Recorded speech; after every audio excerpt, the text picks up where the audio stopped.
Entendendo a Bíblia em boa companhia, despertando a consciência e encontrando o descanso em Cristo. Davi estava agora num descanso. Ele que estava lá em 2 Samuel, capítulo 11, do alto do seu terraço, num descanso enquanto seus soldados estavam numa guerra. Então ele passou por alguns momentos ali de pecado, de confronto, e agora achou-se livre, achou que tinha escapulido de tudo. E a mensagem que ele enviou a Joabe lá na guerra foi essa. Davi mandou os mensageiros dizer a Joabe: não fique preocupado com isso, pois a espada não escolhe a quem devorar. Está registrado em Samuel, 2 Samuel, capítulo 11, verso 25. Por que ele mandou dizer que não se preocupasse, que era coisa da guerra? Porque a trama parecia estar perfeita, ele estava encontrando finalmente um sossego. Ele tinha pecado horrivelmente, fez coisas terríveis e estava com medo que o povo descobrisse. Porque então estaria ele agora, a partir de agora, perdendo a autoridade diante do povo, pois o povo confiava nele como um enviado do Senhor, aquele que matou Golias, que libertava o povo dos filisteus, dos moabitas agora. Ele estava enfrentando, mas vinha libertando guerra após guerra, mas sempre estava na fronte de batalha. Agora, no capítulo 11 de 2 Samuel, ele estava descansando no terraço. Então ele passa por algumas situações bem peculiares. Primeiro, do alto do seu aconchego, acordando já pela tarde, ele contempla do terraço a mulher que estava a banhar-se. E uma linda mulher chama atenção. E ele pergunta: quem é aquela mulher? Aquela mulher é a mulher de Urias, o teu capitão que está na guerra. Um heteu, um hitita que está lá lutando por nós. E então ele passa a cobiçar aquela mulher. E então nós referimos aqui em Êxodo capítulo 20, verso 17, não cobiçarás a casa do teu próximo, nem a mulher do teu próximo e as coisas do teu próximo, mas ele cobiçou. Não só cobiçou, como ele mandou trazê-la. E então, abusando da sua autoridade, num completo autoritarismo, ele adultera com ela. Primeiro, ele viola o 10º mandamento da lei de Deus, que está em Êxodo capítulo 20, verso 17. Depois ele passa para adultério, porque um pecado chama outro, dissemos ontem. E além de um pecado chamar outro, o pecado é solidário, ele convida outras pessoas a participarem dele. Logo se forma uma turba, um bando. Sim, ali estava então agora Davi planejando escapulir, porque a mulher ficou grávida e Urias não quis voltar e deitar-se com ela, ele queria voltar para seus deveres. Enquanto Davi estava folgazão, Urias queria completar a missão. Agora então era preciso matar para se livrar. E então ele manda matar Urias. E lá viola Êxodo capítulo 20, verso 13, o 6º mandamento: não matarás. Veja como os mandamentos da lei de Deus são importantes, refletem o caráter de Deus. E agora ele estava completamente aturdido, bolando planos para poder escapulir da consequência do pecado. Ele esqueceu aquilo que tanto lhe fez conhecer o próprio Deus e que nós temos registrado em vários lugares da Bíblia, especialmente em Hebreus capítulo 4, verso 13. Nada em toda a criação está oculto aos olhos de Deus. Tudo está descoberto e exposto diante dos olhos daquele a quem havemos de prestar contas. Veja, havemos de prestar contas àquele que tudo vê e àquele que tudo sabe, mas podemos encontrar o descanso em Cristo. Sim, o descanso em Cristo é a promessa porque Cristo morreu pelos nossos pecados. É a linda história, triste e trágica, mas com uma maravilhosa revelação do amor de Deus por nós, é o que vamos estudar hoje, não sem antes falarmos com o nosso Pai.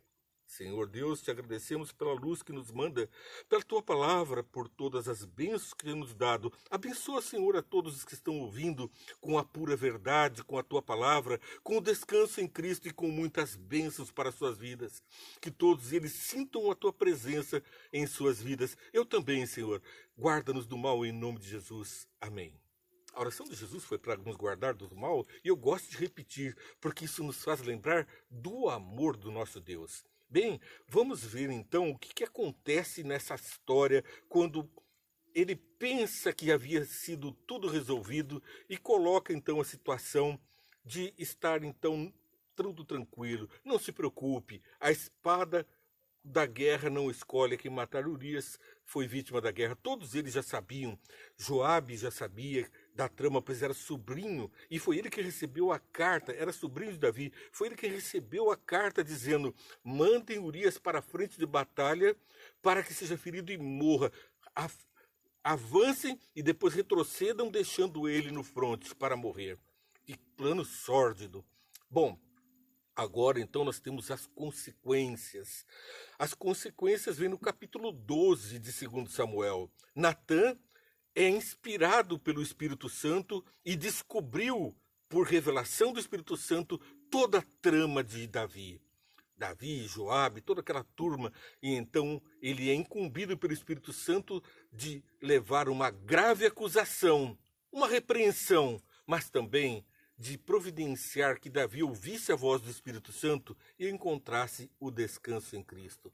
Olha que coisa bem difícil a tarefa de um profeta de levar uma mensagem de acusação perante o rei que poderia pedir-lhe a cabeça.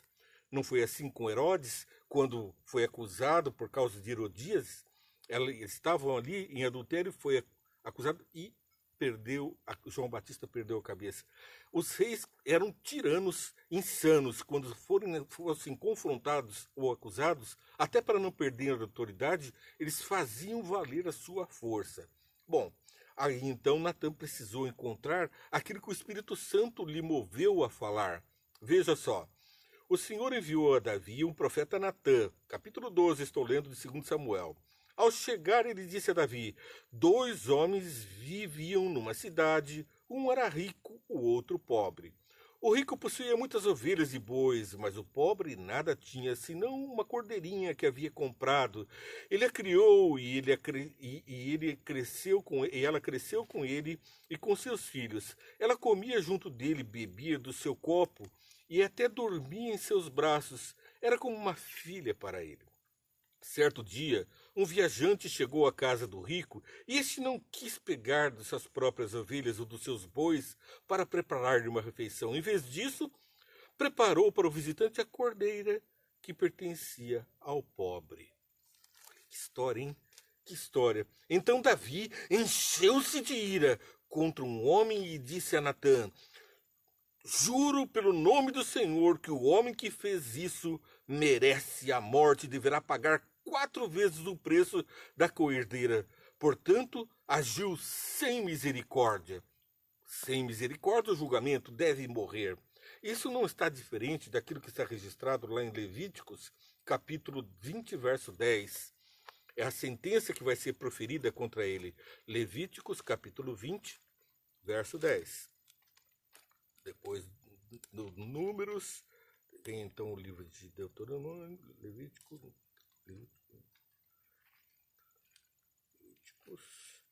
20, verso 10. 20, verso 10. Se um homem cometer adultério com a mulher de outro homem, com a mulher do seu próximo, tanto o adúltero quanto a adúltera terão que ser executados. Era a lei vigente desde Moisés. E Davi era juiz. Ele devia aplicar a lei. E agora ele dá a sentença.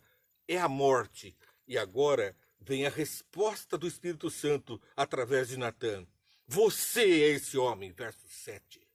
Que coragem, que ousadia. Você é esse homem. Disse Natã a Davi, e continuou, ele não parou por aí. Assim diz o Senhor, o Deus de Israel: eu o ungi rei em Israel, eu o livrei das mãos de Saul, dei-lhe a casa e as mulheres do seu senhor. Ele ficou com as mulheres de Saul, tinha tantas quantas queria e quantas pôde. Dele a nação de Israel e de Judá. E se tudo isso não fosse suficiente, eu lhe teria dado muito mais ainda. Porque você desprezou a palavra do Senhor, fazendo o que ele reprova? Você matou Urias, o hitita, com a espada dos amonitas e ficou com a mulher dele. Por isso, a espada nunca se afastará da sua família, pois você me desprezou e tomou a mulher de Urias, o hitita, para ser sua mulher. Até hoje, Israel não vive em paz. A guerra não se afastou da cidadela de Davi, não se afastou da vida de Davi até o dia da sua morte, pela mão dos seus próprios parentes, como segue no versículo 11. Assim diz o Senhor: de sua própria família trarei desgraça sobre você. Tomarei as suas mulheres diante dos seus próprios olhos e os darei a outro. O próprio filho tomou a sua esposa no momento em que estavam as suas esposas, enquanto ele estava sendo perseguido, no momento em que ele estava por perder o trono para um de seus filhos. E ele se deitará com elas em plena luz do dia.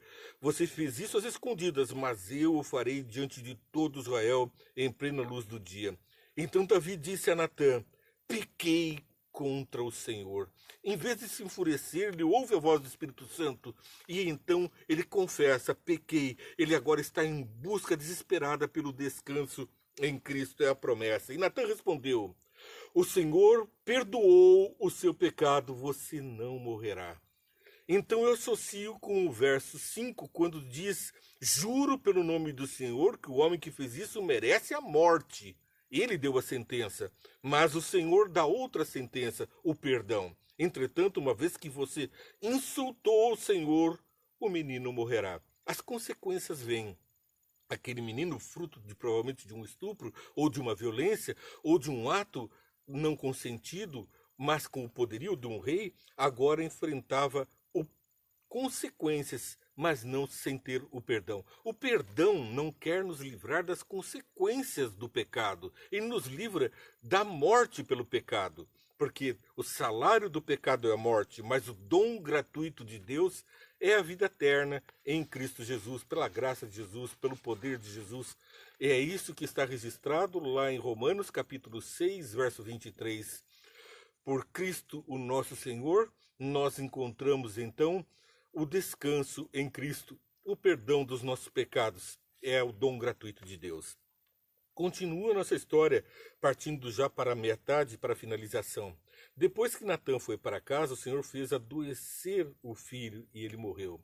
Agora nós vamos passar a ver as consequências do pecado de Davi dentro da sua vida toda. Vamos lembrar que isso também é uma continuação do programa de ontem, do Vem Entende de ontem. Quando nós começamos a falar sobre esse assunto, interrompemos o vídeo para continuar agora falando sobre essas consequências. E vamos direto para o livro de 1 Reis, lá no capítulo 2, do versos 5 e 6. Depois que Davi confessa a Deus nos primeiros 4 capítulos, ele aconselha Salomão, seu filho, a seguir nos caminhos do Senhor para que Deus cumpra a promessa de manter a sua família no reino de Israel. Mas no verso 5, você sabe muito bem o que Joabe, filho de Jesuías, me fez. Aqui ele está dando instruções a Salomão para vingar aquele que ele não poderia ter matado durante a sua vida para fazer justiça, porque ele tinha prometido isso, mas Salomão ele seria a mão executora. Você sabe muito bem o que Joabe, filho de Jeruia, me fez. O que fez com os 2 comandantes dos exércitos de Israel, Abner, filho de Ner, e Amasa, filho de Jéter. Ele os matou derramando sangue em tempos de paz. Agiu como se estivesse em guerra, e com aquele sangue manchou o seu cinto e as suas sandálias. Proceda com sabedoria que você tem e não deixe envelhecer e descer em paz à sepultura. Em outras palavras, execute a justiça, providencie a morte dessas pessoas que estavam perseguindo. Por quê? Porque essas pessoas eram aparentados, estavam subindo a cabeça. Joabe estava compliciado com ele na morte de Urias e agora tinha certos tratos, pactos ocultos e se sentia no dever, no direito e no poder de usar desse seu conhecimento sobre o pecado de Davi. Depois nós vamos ver em 1 Reis capítulo 2, versos 20 e 22. 20, tenho um pequeno pedido para lhe fazer, disse quem? A mulher, a mãe de Salomão, a mulher que Davi tomou de Urias. Tenho um pequeno pedido para lhe fazer, disse ela, não deixe de me atender. O rei respondeu, que rei? Salomão. Faça o pedido, minha mãe, não deixarei de atendê-lo. Então ela disse, dê a sunamita Abisaque por mulher a seu irmão Adonias. O rei Salomão perguntou à sua mãe: por que você não pede logo, por que você não pede somente a Sulamita e Absaque para Adonias? Peça logo o reino para ele, para o sacerdote Abiatar e para Joabe. Olha ali Joabe de novo, uma perseguição constante. Era um acompliciado, um cúmplice do pecado, mas estava constantemente tramando. Ele queria roubar o trono do filho Salomão para entregar a Adonias, filho de Zeruia. Afinal, ele é meu irmão mais velho. Ele teria até o direito ao trono, era o irmão mais velho. E a mãe dele, aquela mulher de Urias, que agora Davi tinha tomado, Betseba, ela estava agora tramando contra Salomão a favor de Adonias. Bom, então a gente vê guerras. E lá no verso 25, o rei Salomão deu ordem a Benaia, filho de Joiada, e este feriu e matou Adonias. Olha a guerra dentro da família de Davi. Um matando o outro, um irmão matando o outro. O descanso não houve. E agora, então, no verso 25, a gente vê o fruto do pecado, as consequências do pecado. E a salvação vem, então, pelo conselho que ele deu de que ele seguisse a mensagem. Mas vamos retomar no ponto em que Davi recebeu o perdão de Deus. Ali no capítulo 12 de 2 Samuel, Davi diz a Natã: pequei, verso 13, pequei contra o Senhor. Natã respondeu: o Senhor perdoou o seu pecado. E agora ele compõe um dos mais lindos salmos da Bíblia, o Salmo capítulo 51. Olha que maravilha para mim, para você, a conhecimento do amor de Deus. Salmo 51, para o mestre da música, Salmo de Davi, escrito quando o profeta Natã veio falar com Davi, depois que este cometeu o adultério com Betsaba. Diante da repreensão, ele confessa: pequei, e agora ele recita no seu coração e escreve o Salmo. Tem misericórdia de mim, ó Deus, por teu amor, por sua grande compaixão, apaga as minhas transgressões. Então ele pede que Deus apague as transgressões. Ele sabia das consequências, mas então lava-me com toda a minha culpa e purifica-me do meu pecado, pois eu mesmo reconheço as minhas transgressões. Ele tinha dado a sentença: pequei, e agora ele reconhece o meu pecado. Reconheço as minhas transgressões, o meu pecado sempre me persegue, está sempre diante dos olhos, sempre sendo acusado por uns e outros, apesar do perdão de Deus. As consequências vêm. Contra ti, só contra ti, pequei e fiz o que tu reprovas, de modo que é justa a tua sentença. E tens razão em considerar-me, em condenar-me. Então nós vemos que a condenação, mesmo Satanás no juízo, vai reconhecer a justiça de Deus. Sei que sou pecador desde que nasci, sim, desde que me concebeu minha mãe. Sei que desejavas a verdade no íntimo e no coração me ensinas a sabedoria. Então por que Deus traz a repreensão? Para nos dar uma repreensão com sabedoria, ensinar-nos o caminho para encontrarmos a salvação e livrar-nos do mal. Purifica-me com o hisopo e ficarei puro. O que é o hisopo, senão uma planta parecida com a lavanda ou com o alecrim, uma planta usada para purificação, com o óleo, que é o mesmo óleo que Davi se ungiu depois da morte do seu filho, do menininho que nasceu morto. Lava-me e mais branco que a neve serei. Faze-me ouvir de novo o júbilo da alegria. A tristeza vem com o pecado. Abandona completamente qualquer alegria. As consequências do pecado nos fazem tristes e amargamente suportamos a ausência do Criador até termos o descanso em Cristo. Pois Cristo, lá no Calvário, também experimentou a separação do seu Pai e disse: Deus meu, por que me desamparaste? Porque o pecado é que faz separação entre mim e vós, diz Deus. Os ossos que esmagastes exultarão. Os nossos ossos estão esmagados, ressequidos, os dentes quebrados, os ossos fraquejam, ressecam por causa do pecado. Deus é quem nos chama para uma nova configuração, para termos alegria, devolve alegria, porque a tristeza seca os ossos, disse Salomão, em Provérbios 17, 22. Esconde o rosto dos meus pecados e apaga todas as minhas iniquidades. Esconde o rosto, Senhor, não enxergue mais, não lembre mais. E agora, crie em mim um coração puro, ó Deus, e renova dentro de mim um espírito estável, um espírito que não seja inquieto como o dos pecadores que falamos essa semana. Não me expulses da tua presença, nem tires de mim o teu Santo Espírito.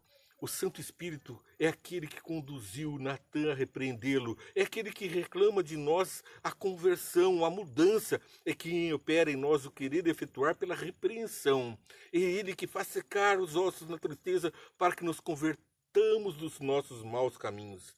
Devolve-me a alegria da tua salvação e sustenta-me, e com o espírito pronto a obedecer. Então ensinarei os teus caminhos aos transgressores, para que os pecadores se voltem para ti.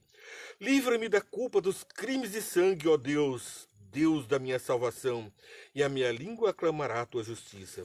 Ó Senhor, dá palavras aos meus lábios, e a minha boca anunciará o teu louvor.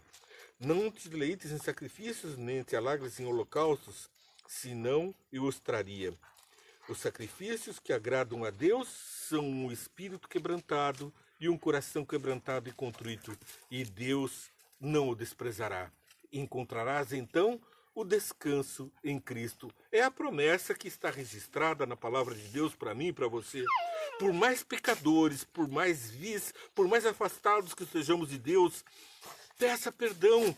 Deus lança seus pecados no fundo do mar e não se lembra mais deles. Foi Ele mesmo quem disse isso, está registrado na palavra de Deus. Eu te convido, assista a nossa programação, medite na palavra de Deus, leve essa mensagem aos outros, compartilhando essa mensagem. Você pode fazer alcançar a muitos, curtindo. Os meios sociais vão entender que essa matéria é importante para alcançar corações e ela vai alcançar a muitos. Mas você está seguindo a nossa programação, está seguindo a página, já apertou ali para seguir, para ser alertado de todos os nossos vídeos, tocando o sininho e fazendo-se lembrar de que todos os dias temos os 5 minutos Vem Entende, o resumo desse programa, para depois, como agora você está no Entendendo a Bíblia em Boa Companhia, curtindo, compartilhando, seguindo a programação e recebendo as bênçãos dos céus, e multiplicando. Que Deus te abençoe e faça de você essa luz maravilhosa de um filho de Deus em meio às trevas desse mundo.